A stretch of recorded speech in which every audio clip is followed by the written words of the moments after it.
এই ট্রেনের ছবিটা দেখে কি ভাবছেন? এটা ওই দাদা বাবুদের ট্রেন, যেই দাদা বাবুরা বর্ডারের সীমান্তে আমাদের বাংলাদেশের নিরহ কৃষকদেরকে গুলি করে নির্মমভাবে হত্যা করে সামান্য তিস্তার পানির ন্যায্য হিসাবটুকু দিতে পারে না।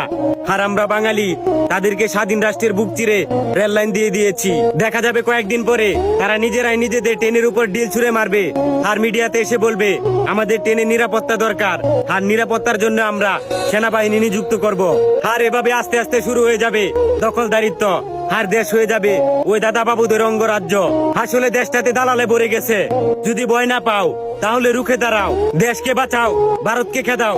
আমাদের মাতৃভূমির 1 ইঞ্চি মাটি সোনার চাইতেও খাঁটি।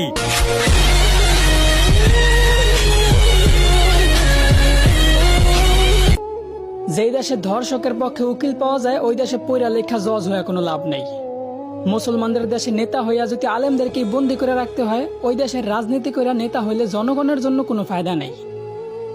95% মুসলমানের দেশে যদি মুসলমানদের কষ্টগুলাই তুলে ধরা না যায়, ওই দেশে নামি দামি সাংবাদিক হইয়াও কোনো লাভ নেই। বলি জাকাত না দিয়া সুদ খাইতে খাইতে দেশটারে করছো ছারখার। এখন সূর্যের তাপ গায়ে লাগে, তাই তোমাদের বৃষ্টির দরকার। আলেমদেরকে বন্দি করে আবার আলেমদের মাধ্যমে আল্লাহর কাছে বৃষ্টি কামনা করলা। বিষয়টা এমন হইল না যে কোনো এক ফল গাছের গোড়া কাটা ফেলাইয়া সেই গাছ থেকেই আবার ফলের আশা করলা।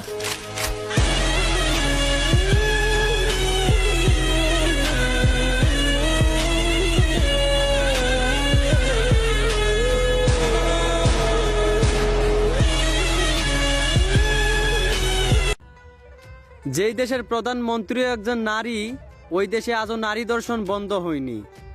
যেই দেশে হিন্দুর চেয়ে মুসলমানের সংখ্যা বেশি, ওই দেশে পর্দাশীল চেয়ে বেপর্দা নারী বেশি। এই সমাজে মানুষ আপন মা বাবাকে বৃদ্ধ আশ্রমে রেখে আসে, আবার তারা এই সমাজে মাথা উচ্চ করে নিজেকে উচ্চ শিক্ষিত দাবি করে।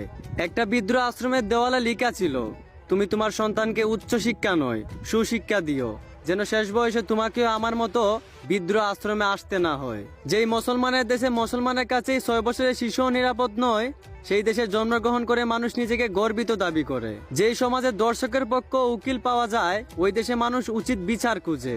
এই সমাজে যদি উচিত বিচার হইতো, তাহলে আজ আলেম ওলামারা থাকতো না জেলে।